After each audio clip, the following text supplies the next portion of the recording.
welcome His Majesty King Abdullah to the White House. Dem Fall der Mauer, das werden wir dem amerikanischen Volk nie vergessen. I think what you said was good. So this is early. This is May 8th, 2009. The president had only been there, in office a few months. And this little kid comes in with his dad and says, my friends tell me my haircut is just like yours. Oh, my goodness. He's 5 years old. And with that, Barack Obama bends over and says, go ahead and touch it. And there's the exact moment that Jacob's touching his head. This picture says so much. This is America's first black president. Little black boy, African-American boy. This is in the Oval Office, yes? This is in the Oval Office. And I think it really resonated with young kids of color. Mm-hmm. Here's this 5-year-old African-American kid touching the head of the President of the United States that looks like him.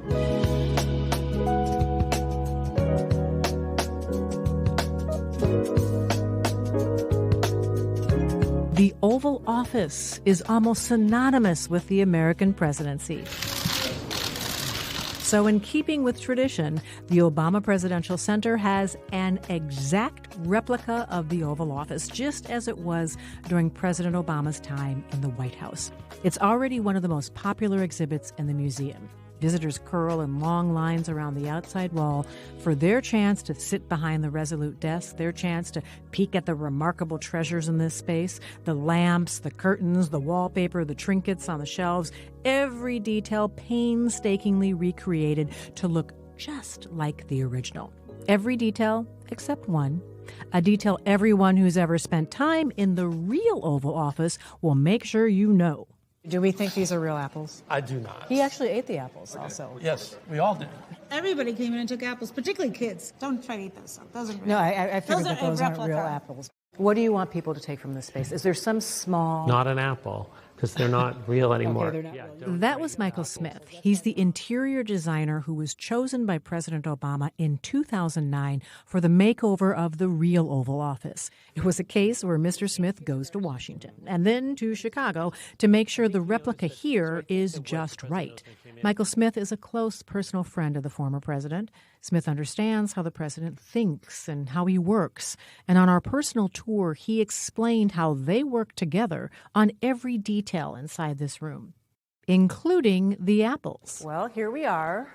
Yes. In the Oval Office. Yes. Almost exactly as it was during those 8 years. Except for the view, it's pretty accurate. I have to tell you, I always start to tear a little bit.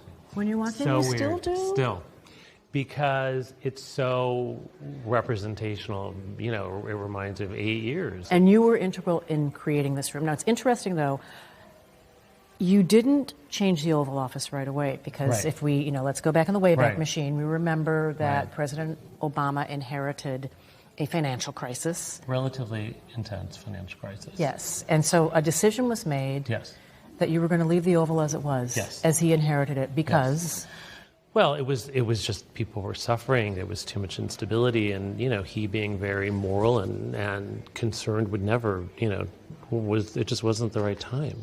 It wasn't the right time. So I think it took a long time. It gave me a chance to plan, and I think things like this carpet we're standing on, is text, right? My thing was text. This is a president who loves text. I think text is so important to him. So to give him quotes that meant something to him, which is the basis of his carpet, was something much more interesting than a vase of flowers or cherubs or, this is sort of fitted to him. The shelves are crazy with the detail. So one thing that's really interesting is this obsession with trying to find the detail, the thing that had meaning.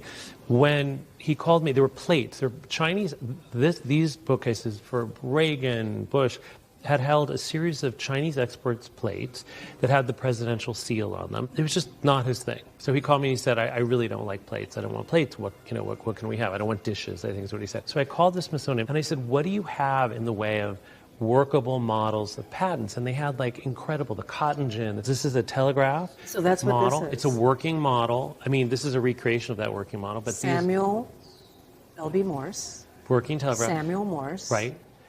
And my whole thing with these was like, look, these are pieces of American ingenuity, American exceptionalism. They were beautiful sculptural, and they were so Barack Obama, right? So he would be curious, and he loved it. So the Smithsonian... Again, words. Words, and an idea, a crystallization, a three-dimensional model of American exceptionalism and invention, literally invention.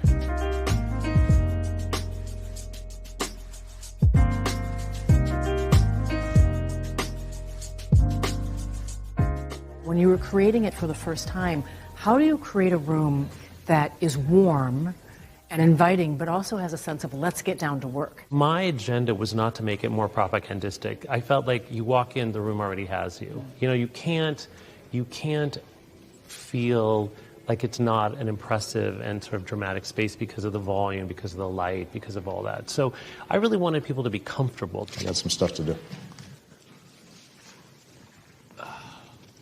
That was what I culled and kind of got from President Obama. Was he just wanted to get down to it, but he wanted people to, you know, come at their best and come and be disarmed in a way by him. Could you make the sofas too comfortable?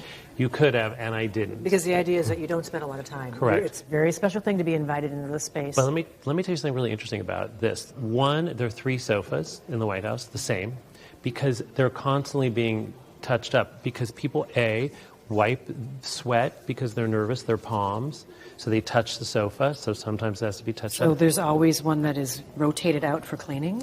But that's not the thing that really is the most important. The most important thing is that men who come, women probably too, but definitely men, polish their shoes. So their shoes are newly polished, and they're in their sort of anxiety, they pull their feet up and rub the shoe polish on the back of the sofas. So the sofas have to leave all the time to take black shoe polish or brown shoe polish out. Ooh. But think about it. No matter who you are, no matter where you come from, to walk into this room, it's that feeling, that sort of sense of awe about being in this room. Many other presidents have flowers or artifacts on their desk. You chose apples. You had something to do with that. I had something to do with it. The florists of the White House called me and they said, what kind of flowers does President Obama want on his desk? Very simple, but somewhat impactful question. So I said, I'm going to have to call you back. And I thought about it, and I thought about it, and I thought about Johnny Appleseed, America, all these things. And I said, listen, I called him, I said, he's not such a flower guy, but I said, I have a shaker bowl I'm sending it to you. And what I want you to do is fill it with apples every day, because apples are America, they're no nonsense, they're healthy, it's such an American idea, more in a sense than the formality and lack of hospitality in a way of flowers. So what happened, which I had no idea, is they would lose 20, 30 apples a day. Someone would take them as a keepsake. He would start to eat them. He still eats a couple of apples a day, which started as a result of that. Staff members would come in and eat them. Children would take them and eat them. So it had a life about it, a vitality about it, which was kind of amazing. Unlike the actual Oval Office. Yes. Thousands of people will come through Yes. this space. Little kids can come and Little kids can sit on the desk. I Anyone hope they don't try to, like Caroline Kennedy, go through, underneath the desk. yeah. Or John. Have you ever sat John at the Kennedy desk? went through the desk. I never have. This is your chance. Yeah, I'm good. Okay. You don't I'm want to good. sit. No, it's his. I mean, it's Barack Obama's. It's President Obama's desk. I don't want to. But now he's sharing it with the public. Lots of people have a chance to sit there. But I think they still know it's President Obama's Yeah. desk, and that's the thing I want them to take from it. Got all the patents that we had in there. And I know the counters are the same because Michael Smith knew where to get the fabric. Yeah, they did a good job. Looks like it's supposed to.